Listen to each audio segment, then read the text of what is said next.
tell us the significance of Walter Cronkite's title as managing editor of the Nightly News, and what were the extent and limits of his authority? Okay, in the negotiation to replace Douglas Edwards, that decision had been made, and they chose Cronkite as opposed to Collingwood. They were the finalists in the race to replace Doug Edwards. Again, people don't like to admit it, but in those days it was the ratings, and Mr. Paley's unease with the ratings that something had to be done. He didn't specify what should be done, but something had to be done. So they chose Cronkite, and in the negotiation to take over the Evening News, Cronkite insisted on the title of managing editor, which did not exist up to that point in television. It was, of course, important in newspapers and magazines. And by definition, I don't know if it was any written contract or whether it was an understanding between him and Salant, the managing editor was the final arbiter should there be any controversy about what stories are covered or how they're covered. And Cronkite said this was a deal breaker if he didn't get this, the title and the clout that went with it, because, to be perfectly blunt, frank about it, he didn't trust Don Hewitt's news judgments. He felt Don Hewitt was much more tabloid than he felt comfortable with, and he wanted to make sure that if any argument ensued, there'd be no question about who was primary. And that's how the title managing editor occurred. Now, everybody, the other networks, every local anchorman across the country has the title of managing editor, and I'll wager that not one of them knows what it's all about. And did the management, CBS management, ever, let's say, shape a news report or exert influence on Cronkite? Well, here's where you come to a parting of the ways, I guess you'd say, between me and Cronkite and others. My answer to that would be no. Cronkite's would be, I'm pretty sure, conditional. And we go to there are two episodes that stand out. One involves management, one involves Don Hewitt. There's a very famous story about an interview with Frank Sinatra, who Cronkite asked Frank Sinatra about his alleged ties to the mafia, and Sinatra stops the interview, grabs Hewitt, they go into an adjoining room.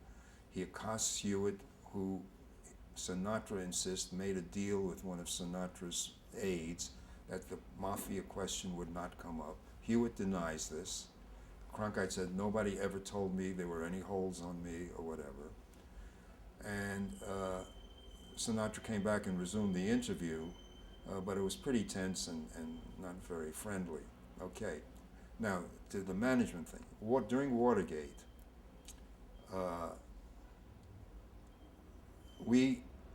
Cronkite came to work one day, said, look, this Watergate thing in October, the election was 3 weeks away. He said, I just can't grope with this Watergate story. The Washington Post pretty much owned the story. The New York Times on occasion would come up. So CBS News, we didn't do much with it.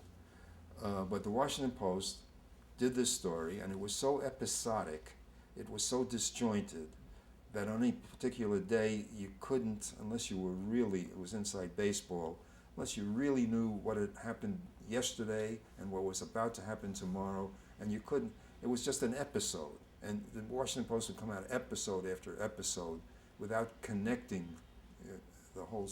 Cronkite said, why don't we just do an ABC 1, 2, 3 of what we think we know about Watergate and just put it together so it makes sense to people. Now, we've done damn little in terms of day-to-day coverage of Watergate on the Evening News.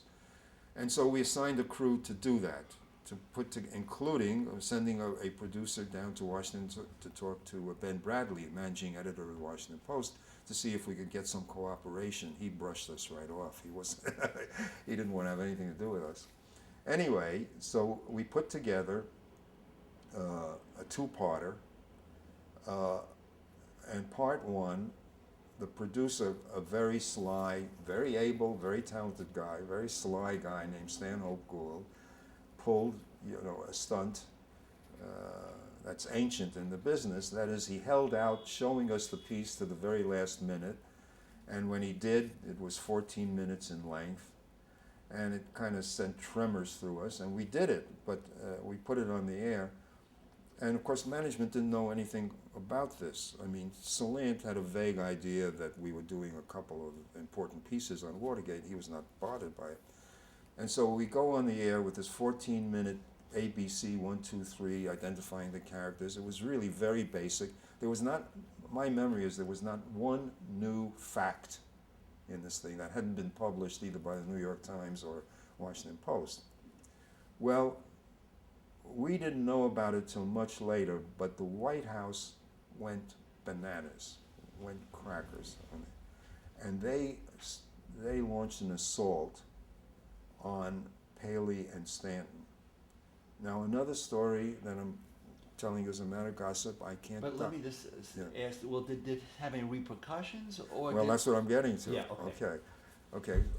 We are innocent of all of this that I'm telling you. We knew it later, okay?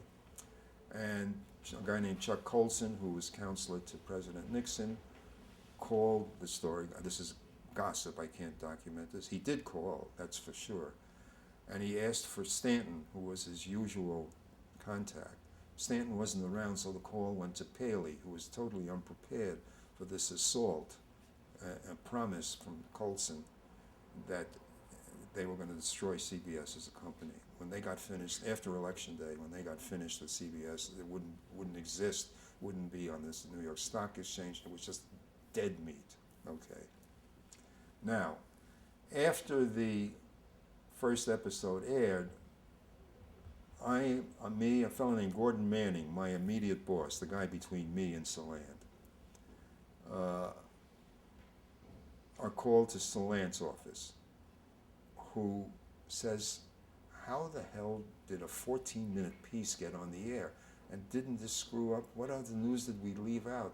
And asking all these kind of vague questions about the format, which was not strange because it was a very different format. But he assigned me to find out if we'd ever done pieces like that before.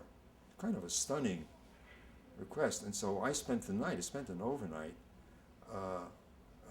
doing it. And indeed, we had done, I'll never forget this, we had done a 14-minute piece on a Nobel Prize winner, German doctor, evangelical guy named Albert Schweitzer, who worked in Africa, and a guy named Frank Kearns that did this profile of Albert Schweitzer, which indeed ran, 12 or 14 minutes. God knows, I was the most boring, and the guy spoke very halting, accented English, and we did it. And also, the day that Stalin's daughter, Stalina, came to the United States, she had a news conference very late in the day out at JFK, which we covered and remotely transmitted to the broadcast center. And it was really helter-skelter just to get it on the air. And that ran upwards of 10. So I was able to come to Salant and say, here are two examples. It's not unprecedented that we did a 14-minute piece. Didn't satisfy him, okay. So then he calls a meeting of Manning, me, Stanhope Gould, who was the producer, and a lady named Linda Mason, who worked with Stanhope, who's now an important vice president of CBS News.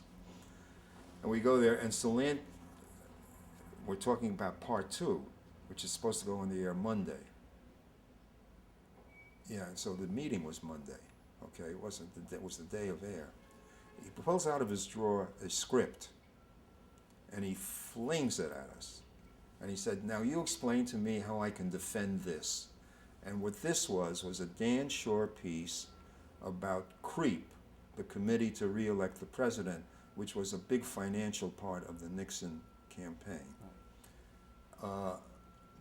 In those days, the networks, not just CBS, but NBC, well, ABC was still not a factor, so would do, from between Labor Day and Election Day, would do a series of half-hour documentaries interviewing the candidates and discussing issues leading up to the election.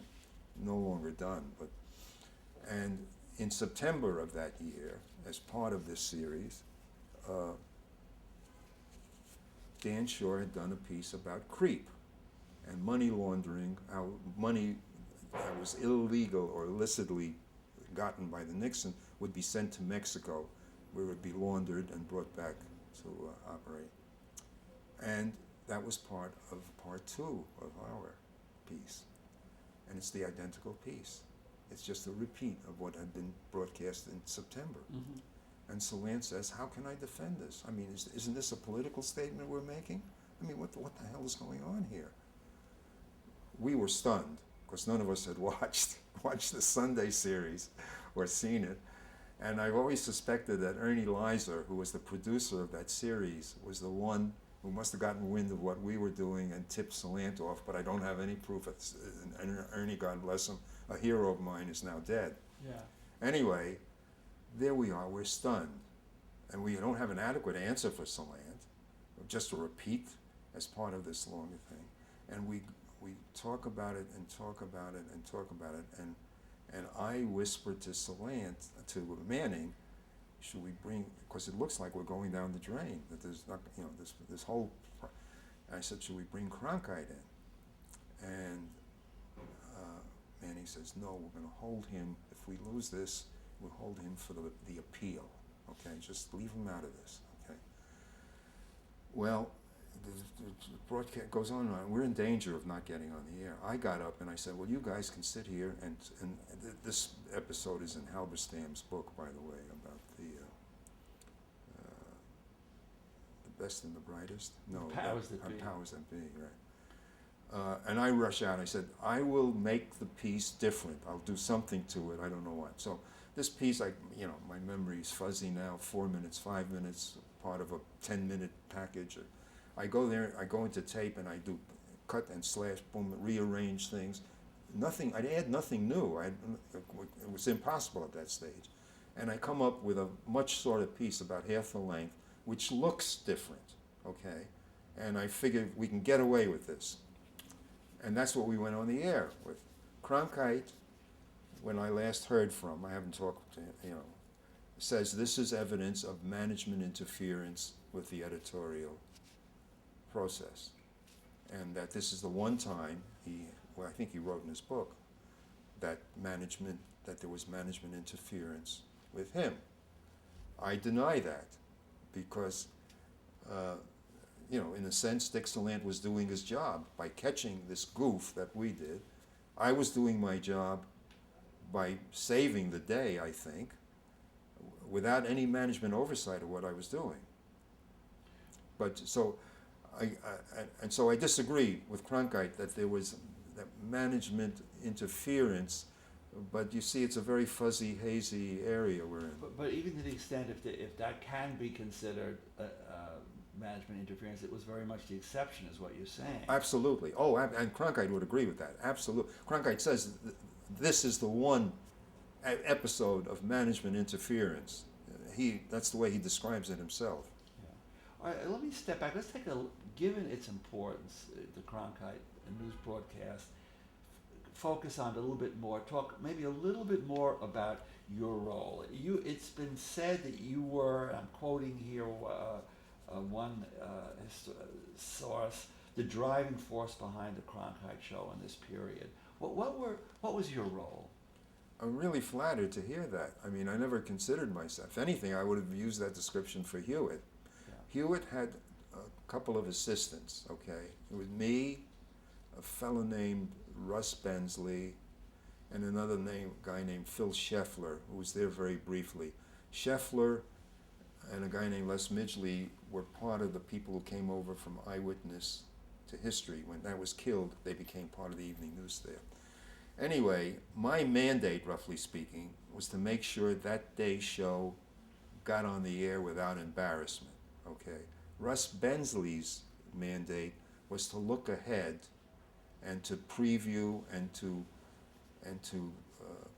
produce or supervise the production of what we called enterprise pieces, which went beyond news of the day. I was kind of news of the day producer. Hard news. Hard news, Yeah. and Russ Bensley was tomorrow, you know, and less so. And that was the role that we filled. And when Hewitt was away for some reason, and Midgley and Liza, who subsequently became executive producers of the show, when they were away, I was in charge. And then eventually I became executive producer. But to say that I was the driving force, I mean, I love it, but but anyway, you know, Hewitt was a flippity-gibbet, fly by the seat of his pants. I mean, a genius, don't get me wrong, but scatterbrained in a lot of ways. And I guess I was the guy who didn't tame him, you couldn't tame him, but who brought some order to this, this ferocious activity and frenetic thinking. And I gather that Walter Cronkite did not object when Fred Fredley removed him No. as executive producer. No, as a matter of fact, there are stories that I don't believe that Walter was part of a plot to get rid of Hewitt. I don't believe that for a minute, but it was part of the rumors, of the rumor du jour. And Ernie Lizer took over for Hewitt, and Lizer was a veteran. He wasn't one of the Murrow boys exactly, but he was a veteran of World War II, and he covered Europe, post-war Europe, to a very distinguished degree when CBS was interested in those kind of stories. But let's get back to Cronkite. What can you say about Cronkite? How would you define what he brought to the table that was different? Well, what he wanted a hard news broadcast without compromise. You had to sell him on features. He didn't want any features. And as I said before earlier, he didn't even want Severide and Reasoner in the commentary thing. Although in the abstract he would acknowledge that they were an added ingredient. Certainly Severide, but Reasoner also, distinguished us from NBC, who had nothing like this. So, but Cronkite, you know, if he had his way, he would have filled the whole broadcast with nothing but hard news. Events that happened today, speeches that were made today, or anticipating something that was going to happen tomorrow, you know, or some huge accident or earthquake that happened yesterday, you know. But in those days, of course, we didn't have access to today's news today all the time. We were very often a day or so late because of logistics and the technology. But does that emphasis on hard news relate in some way to the famous sign-off, and that's the way it is? And how did that sign-off come about? Well, again, it was an accidental compromise. When Cronkite took the air on the 15-minute show, people forget he replaced Doug Edwards before he went to a half hour. He signed off first night saying, and that's the top of the news. I'm paraphrasing now. That's the top of the news. Make sure you read your newspaper to get all the news and the details tomorrow. Well, there was an earthquake at Black Rock where all those, the salesmen and the managers went crazy. Here's Cronkite sending our viewers to our competitors. And Dick Salant and Cronkite had a wrestling match, and it just wasn't going to fly. So Cronkite's backup was, and that's the way it is, causing Salant, not management, they didn't care so much over there, causing Salant heartburn. And Salant and Cronkite had a terrific go-around. Salant said, but it's not the way it is. You know, we're not telling people the way it is. We've left out this and that, you know, we've, but then Cronkite said, well, let's go back to tell them to read their newspapers. They went around and around and around. Cronkite stuck to his guns, and Salant finally threw up his arms and let it go. Now, antecedent to all of this is the fact that in the 30s and 40s, the very famous broadcasters, Murrow, Gabriel Heater, others, names that occur to me, all had sign-offs that were very, Lowell Thomas, you know, Edward R. Murrow, good night and good luck. Right. I forget Lowell Thomas's, sign off. And it was kind of an acknowledged personal piece of gimmickry that worked, that tied you to the audience, and it was easy to remember. So Cronkite wanted some distinguishing sign-off. He didn't want to just say, "This is Walter Cronkite, good night." And so that was the driving motivation to come up with something. Yeah. Now, can you elaborate a little bit on Walter Cronkite, the man personally and professionally, and how he came to, be called the most trusted man in America? How do you explain that? Well, What was it about him? Well, because Mr. Nixon was president, and before Nixon, it was Lyndon Johnson who had a credibility gap. People Right. forget the credibility gap was a well-used, well-worn phrase describing Lyndon Johnson and his Right. administration. But Walter And Cronkite, was not the only journalist, the only news anchor around. Why? But- What were the qualities that he had that where he became such an authority figure? Well, because he had a bigger circulation than the Washington Post or the New York Times. Nobody knew where he stood on any given issue, and he was very, very diligent about it. And you come to his famous essay about ending the war in Vietnam, people forget, and it keeps coming up as a mistake, and it drives me crazy. He did not deliver that little epistle on the evening news. The evening news was sacrosanct to him as a piece of objective news, and he delivered it as part of a special primetime report on the Tet Offensive in Vietnam. Mhm. Okay, and of course that's what blew things up. But you have people like Moyer saying he was sitting next to Lyndon Johnson watching the evening news when Cronkite delivered this essay, but he didn't. He did it later that evening, and he did. The preamble to that essay was Cronkite saying, "I'm stepping out of my usual role tonight, and I've got this to say about Vietnam." Yeah, that's So- very interesting because I think in Halberstam's book he gives the impression, if I'm not mistaken, that it was the evening news and that he devoted to this issue. Well, probably Halberstam got it from Moyers. I don't know where. I haven't brushed up for purposes of this interview, but Halberstam is wrong if he said that. And it just, I tell you, we had a lot of discussion about doing it on the evening news, and absolutely Cronkite would not do it. Salant was egging Cronkite on to do this, or something like it. And Cronkite finally came around. He was reluctant at first, came around, but he would not do it on the evening news. I mean, why was the land pushing him to do that? because I think, well, I'm making this up now. I don't know, but Salant felt the war was hard. The Tet Offensive, remember, had sent shockwaves through everybody in this country, and the idea that these guys broke into the American embassy, although they were all killed. And we now know, and we reported at the time, that the Tet Offensive was a terrific military defeat for the Viet Cong and the Viet Minh.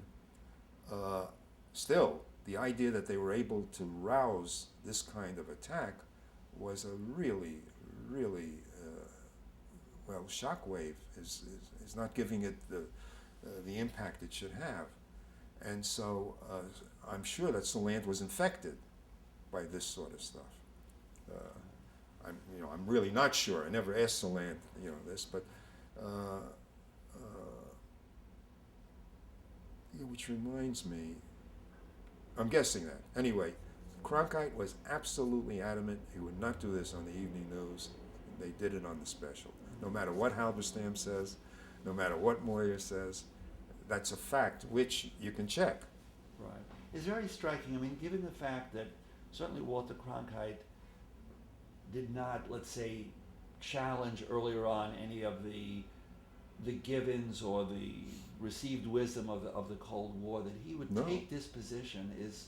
Well, people forget at the beginning of the Vietnam War, Cronkite was gung-ho for it. He thought it was terrific, and some of the first pieces he did from his first visit to Vietnam are kind of an embarrassment if you look at them today, because he was so gung-ho.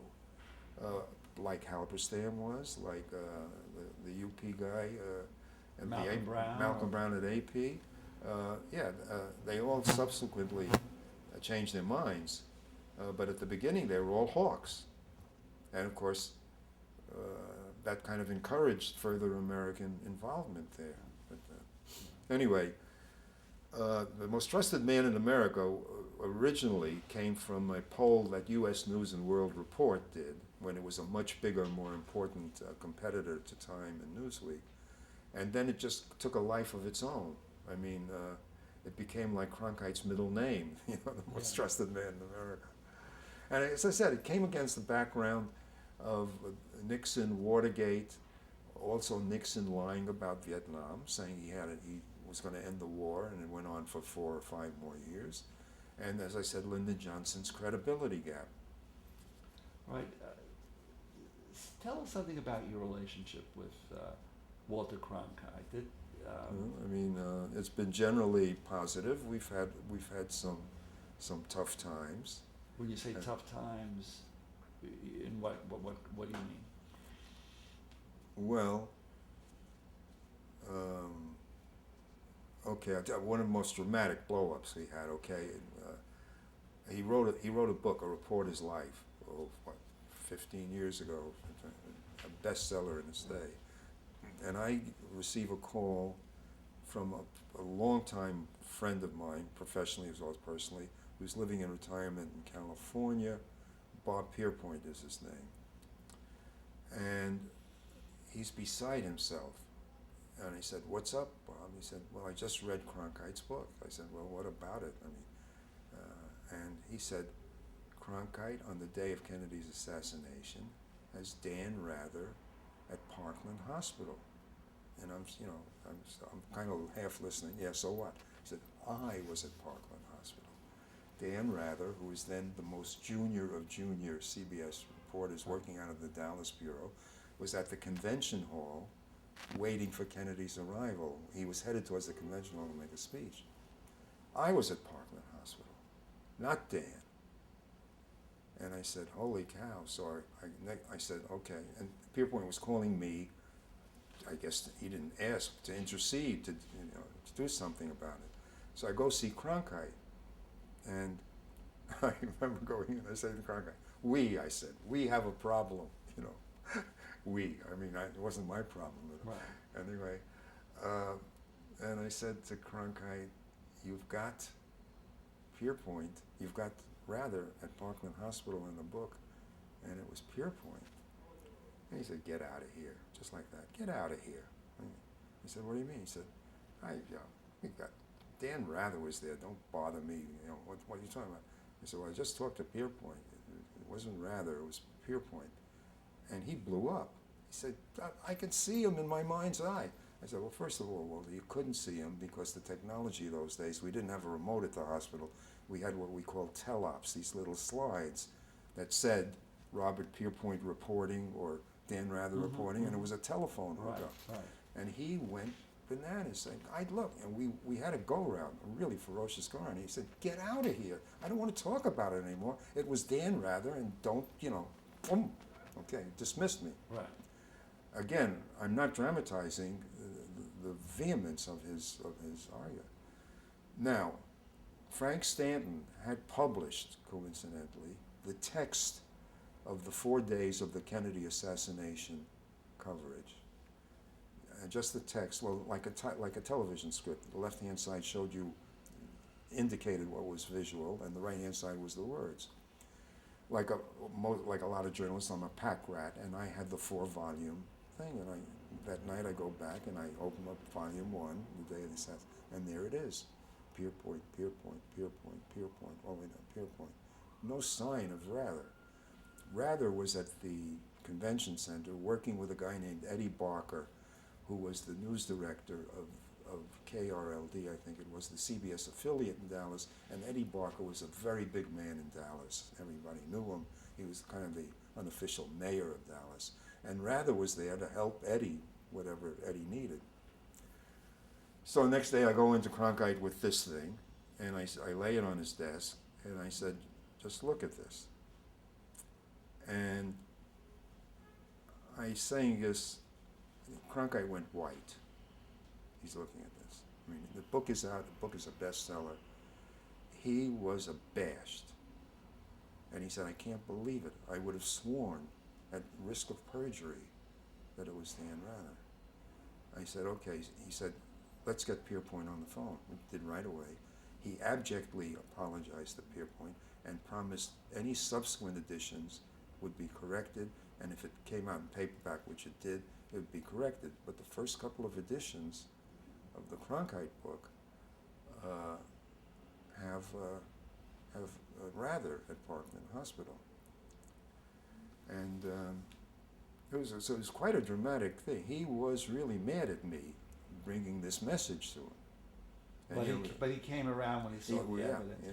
I mean, the reason, you correct me if I'm wrong, that Bob Pierpont turned to you is because I think it was well known that you had a very special relationship with Walter Cronkite. That among the people, on the team working for the evening news, that you were really closest to him, the one he trusted the most. You were on the same wavelength as we discussed earlier. So can you say anything more you want to say about your relationship? Well, I think it all stemmed from our common wire service background. I think that was the key to it. I mean, Don Hewitt had no such background. Russ Bensley did. I'm trying to think of the people around him. Phil Scheffler did. I mean, I would say I was pretty unique within the CBS company at the time of coming with this background which matched his in a way. And so I think there was a commonality of attitudes, about what was important and how to handle it. And I was also a hard news guy. I didn't disdain, I don't want to get into that, I didn't disdain features, and I was, I'll give you another example of him blowing up at me. A movie called The China Syndrome, which was a prescient movie about nuclear energy. Mm-hmm. And it was about to open, and the movie company was having screenings around, and I knew the lady who ran the screenings here in New York. And this was about the same time, I don't remember the exact chronology, of the 3 Mile Island nuclear problem. And I arranged to go to a screening, and I was knocked out at how close to the headlines this movie was about what could happen in a nuclear. It was just stunning. So I called this lady and I arranged a screening for the CBS News staff. I thought this was important enough, CBS News staff should see this China Syndrome. Invited Cronkite, who was otherwise occupied and didn't make it. And they go, and oh my God, everybody comes out the same thing. We ought to do something about it. The movie had not yet opened. So we ought to do something about this movie and its relationship to what's going on. I agreed. Cronkite blew his top at me. Said, he's not going to sell any goddamn movie. What the hell? He hadn't seen it, and boom. I mean, we had a terrific argument about it. Me trying to make the case that this was really extraordinary, that a movie should, an entertainment device. Jane Fonda, she didn't wear tight skirts or tight blouses or anything, but playing a prominent role. I lost the argument. He was the managing editor, but we had a hell of a go-around about it. He just felt it was inappropriate. He wasn't going to sell movie tickets. He wasn't in the business. That was the phrase he used. He wasn't in the business selling movie tickets. Get out of here. All right. So it wasn't all sweet, but that's the way the business is, Right. Did you socialize with him outside? Yeah, but we weren't constant companions or anything. I mean, he had a very nice Christmas party every year that I went to, and occasional dinners. We did socialize, but not to an overweening or overwhelming extent. I mean, don't forget, as he grew more important and grew to be more of a star, there were more demands on his time. And on any given day, you couldn't anticipate whether he was going to spend 8 hours with us getting the show together, or 10 hours, or whether he was going to come in at the last minute and read the script. Because, at that point, the company was making demands on him to appear at functions and things like that. Right. I mean, wasn't your machine so well oiled that often he would, that's right, yes, pretty late in the day, right, come out of his office? That's right. That's absolutely right. But it was unpredictable. on what was going to happen on any particular day. I mean, we didn't look at his schedule a week ahead of time to see whether he was going to be around or not. But don't forget, his office was right in the middle of the tumult of the evening news, and so he was But it was a very helter-skelter, and there were some days when he'd come out to the desk at 6 or 6:15, and raise hell about some particular piece of script, Or demand last-minute changes. Oh yeah, that's right. That's right. Oh yeah, that's right. That's right. And sometimes I felt, and he'd be very annoyed to hear me say this, but sometimes I felt he would do it for effect, that the changes he wanted weren't really important to warrant that kind of excitement.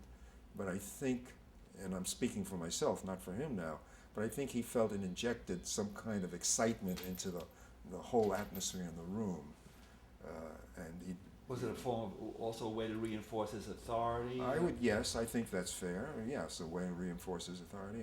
Yeah. All right. Well, now, given your relationship with him, why is it that when Ernie Liza stepped down, that you did not become executive producer, which I would imagine many people expected would happen, perhaps yourself included?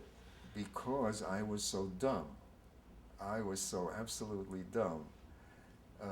They called me in when the change was impending and pleaded with me to stay, gave me an out-of-cycle raise, and the guy who was going to replace him, Les Midgley, I had worked with on Eyewitness to History, and he and I had a very good relationship. As a matter of fact, I anticipated more freedom with Midgley. It was much more easygoing than Liza was. No, but Yeah, go ahead. I'm sorry, I don't understand why Les Mitchell, I guess did Ernie Liza really make the decision? I don't know. Or Blair Clark was the guy, Blair Clark and Salant. Oh, no, Fred.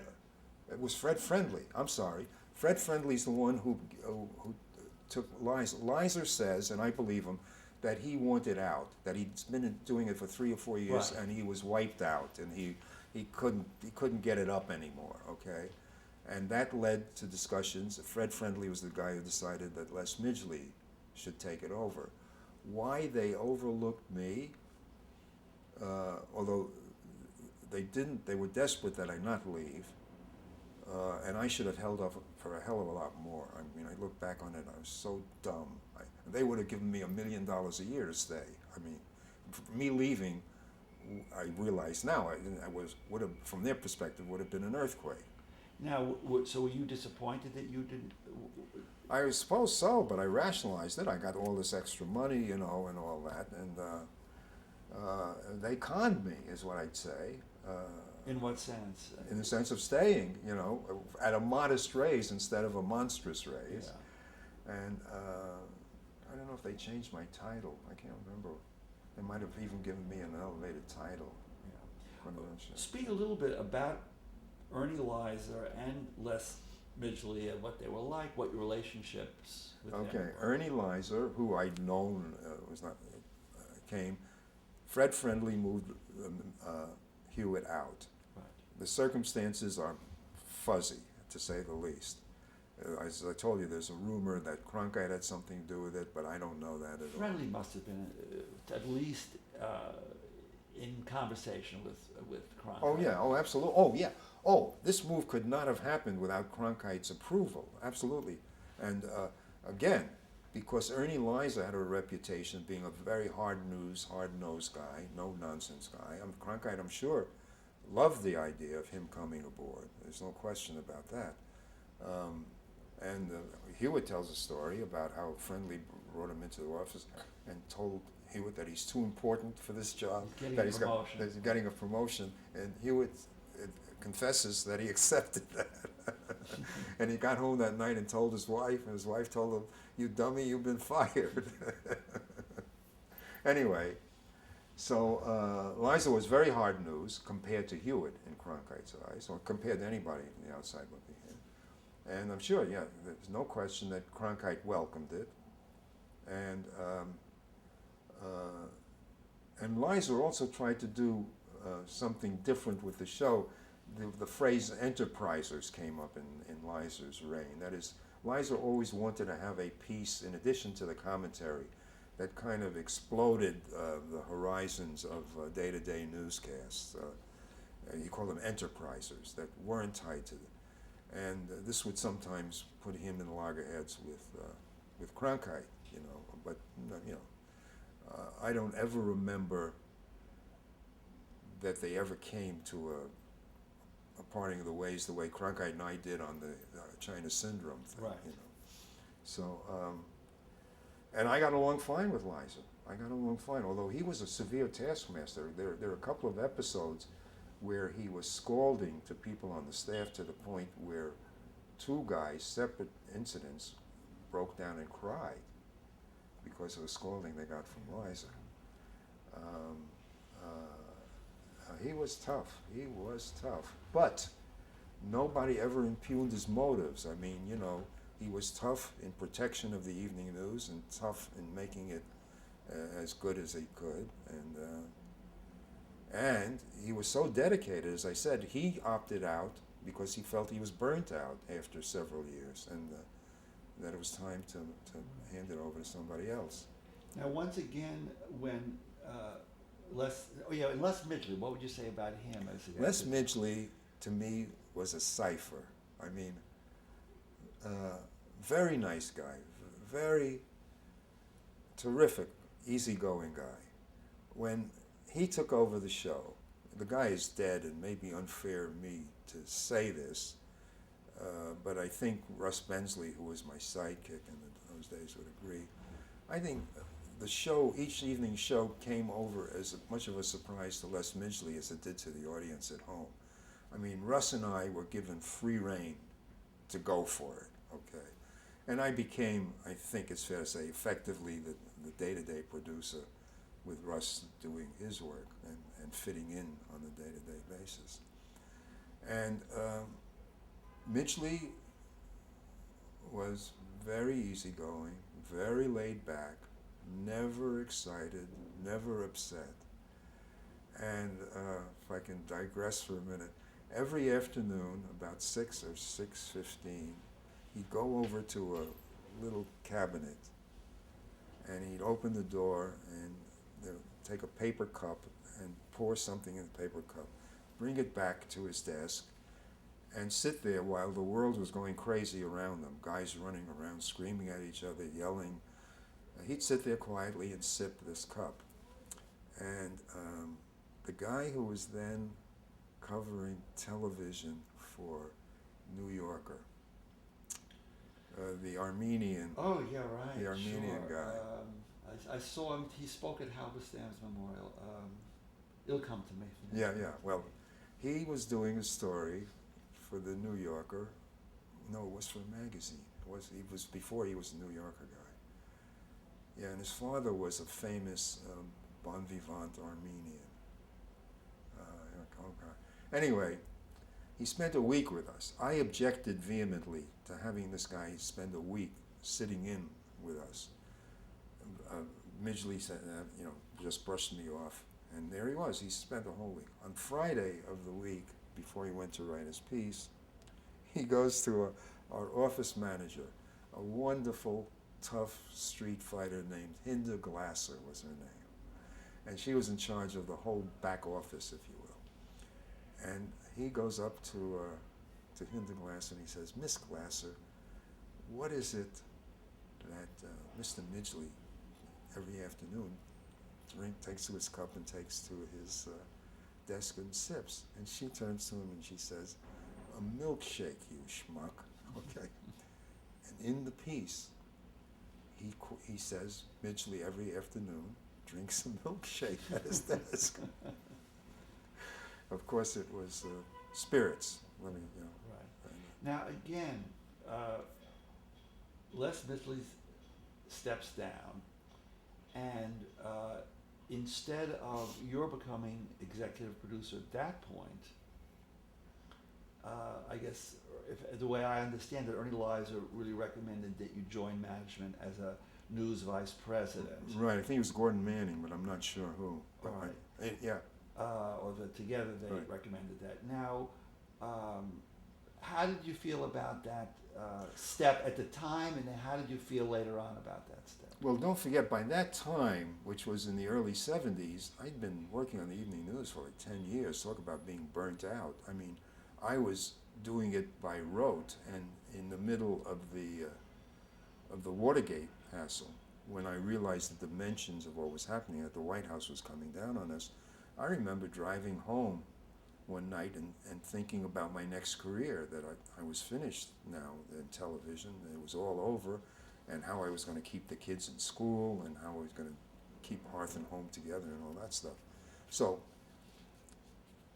when this translation came, there was a whole management upheaval at the time. I was just part of a whole management upheaval. Gordon Manning and a guy named Bill Leonard. Gordon Manning was in charge of, roughly speaking, hard news, and Bill Leonard was in charge of documentaries and public affairs, I think they called it at the time. They became senior vice presidents, okay? And Gordon Manning got somebody called a vice president, who's me, to do the day-to-day supervision of all the news shows. I was in charge of the morning news, the evening news, the weekend news, all the regularly scheduled daily news, and important responsibilities on election coverage, and became a vice president, which opened me up to bonuses and things like that. And yes, I was the boss of the evening news. I mean, the evening news, the executive producer, a guy, I think it was Russ Bensley, Right. reported to me. I mean, there was no question about it in any table of organization.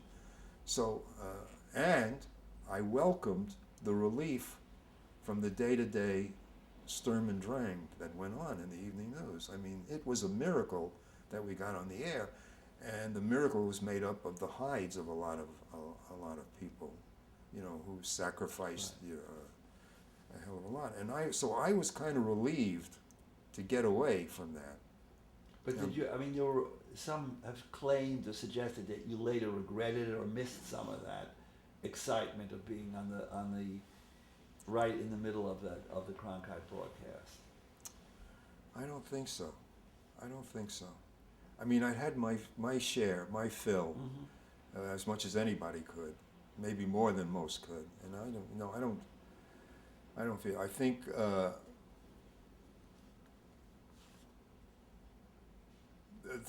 There were some dicey times after that. I mean, 2 years as the vice president, then there was another management upheaval where Gordon Manning got, in effect, fired. And before that, I mean, Russ Bensley didn't last very long. No. Russ was, I don't know how to describe it. Russ was very talented, very smart, very important ingredient in the evening news, but not as the executive producer. I mean, whatever else, he couldn't command people. I mean, as the executive producer, you had to have people do things they didn't want to do, whether they want, you know. And Russ was too nice a guy. I mean, that's what it came down to. He was not in command. And that became obvious to everybody, including Russ. Mm-hmm. So I'm damning with faint praise, I know, but I think that's an accurate recollection. Right, before we move on, any insight you can give us in general about the nuts and bolts of the Cronkite broadcast, how it worked, how responsibilities were allocated, the way contact with the news bureaus worked. Okay, well, every morning at about 10 to 11 o'clock, we would have a telephone conference call with all the bureaus, and except the foreign bureaus, and go over what the menu of the day looked like. And the foreign bureaus, well, you see, this is a matter of, the foreign bureaus weren't in today's news business. I mean, people forget, Vietnam coverage was mostly film. Satellites had just been invented. They were very scarce and very expensive. And even if you wanted to use them, you had to get the film from Vietnam to Hong Kong, Tokyo, San Francisco, before you could develop it and put it together. Morley Safer's very famous Cam Ney story didn't get on the air for 4 or 5 days after he shot it. And even then, because the scripts were sent on ahead of time on an Army circuit, which was given to the networks as a courtesy, the Pentagon read his script 4 or 5 days before it went on the air, and they started raising hell about it before air, and became a matter. Ernie Leisler was then the executive producer, and I remember him and Friendly having talks about what the Pentagon was going through. There was no censorship in Vietnam because Lyndon Johnson was afraid of the political consequences of there was censorship in Korea. People forget it. Formal military censorship. There was no censorship in Vietnam, again, because Johnson was afraid of the political consequences. And so all the Pentagon could do would be to raise hell, or did some other ugly things I'll get to in a minute about Safer, and raise such hell that there were questions in Friendly's mind and life about whether to go with this piece. And God bless them, they decided they were going to go with the piece. In following which, a guy named Arthur Sylvester, then the Pentagon's chief information officer, a civilian, but in my estimation an ugly guy, started spreading rumors about Safer being a Canadian, which he was, being a communist, which he wasn't, being a homosexual, which he certainly wasn't.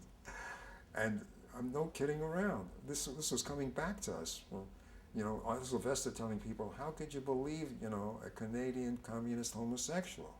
I mean, it's just unbelievable.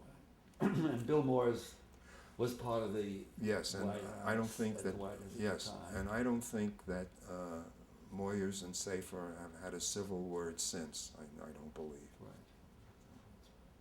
Right.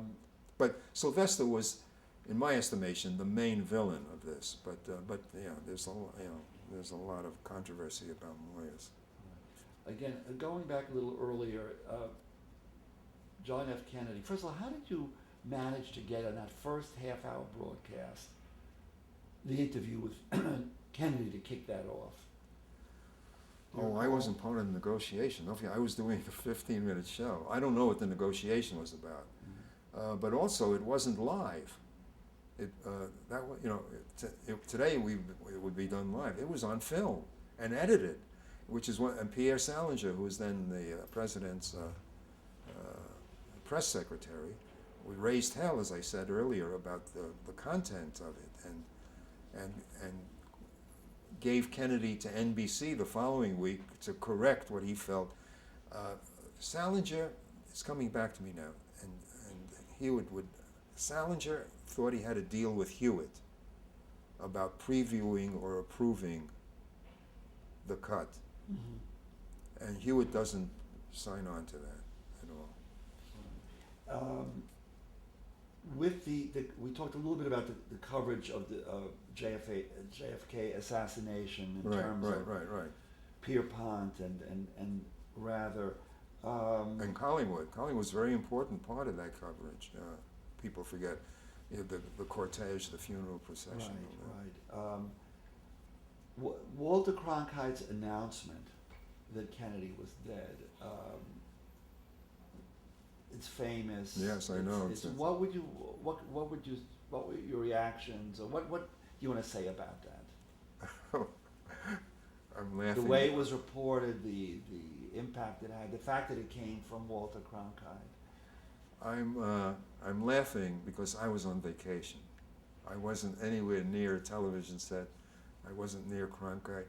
I was in upstate New York when in midday people started running around the streets shouting at each other about the president's been shot, the president's been shot. That's all I knew. I tried to call CBS. The phone lines were tied up. I couldn't get through. The Friday, my vacation was ending. I was due back at work on Monday, so I just packed up I then had 2 children and a wife. We packed up and drove back to New York. I got to New York Friday night. Went to the office and stayed on for the.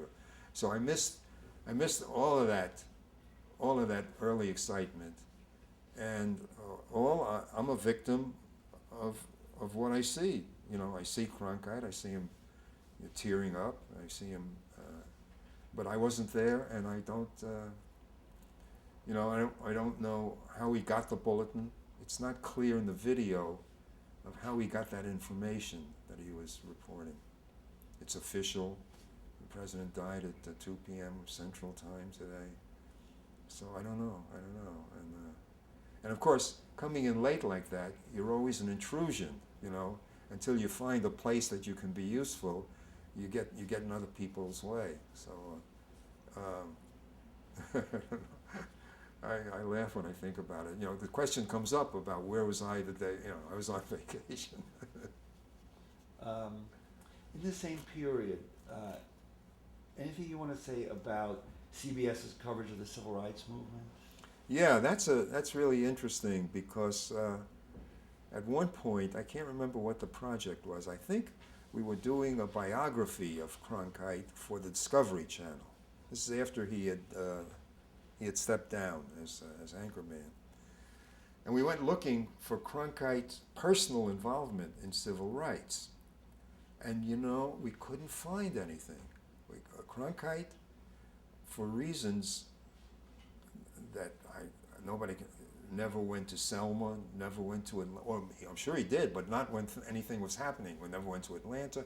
We couldn't find any documentation of Cronkite on the scene during the civil rights revolution, upheaval. It's mind-boggling to me because Cronkite was certainly not a reluctant soldier. But he was an actor. He was pretty much stayed close to the studio except for those special trips. Wasn't. Well, we go to Washington. He was in Washington when Martin Luther King was shot. Yeah, I mean, he and reported Martin Luther King's death from Washington. We would go to Washington for odd reasons now and then, do the show from Washington. And Cronkite was very much in love with Washington, the whole scene and the politics of it and the power of it. And so, yes, he was a very important part of the reportage of the civil rights movement, but never personally involved, which, as I said, I found stunning when you think back over his record, you know, World War II and Vietnam and the space race and all those things, where he was personally into it. He was much more involved and interested in space than anybody in the major media, anybody. And he knew more about it, certainly at the beginning of the space program, than anybody in the major media.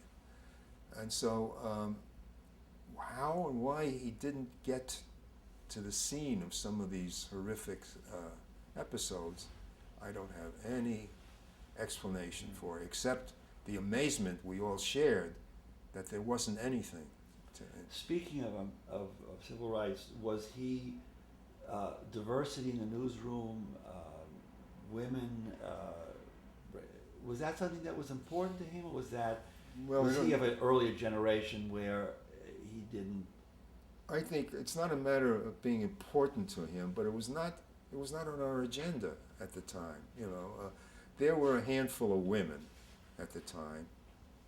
There were a handful of women. I said Alice Wheel, NBC's UN reporter, I forget her name. Nancy Dickerson, who was a reporter, first female reporter at CBS. But they were really few and far between.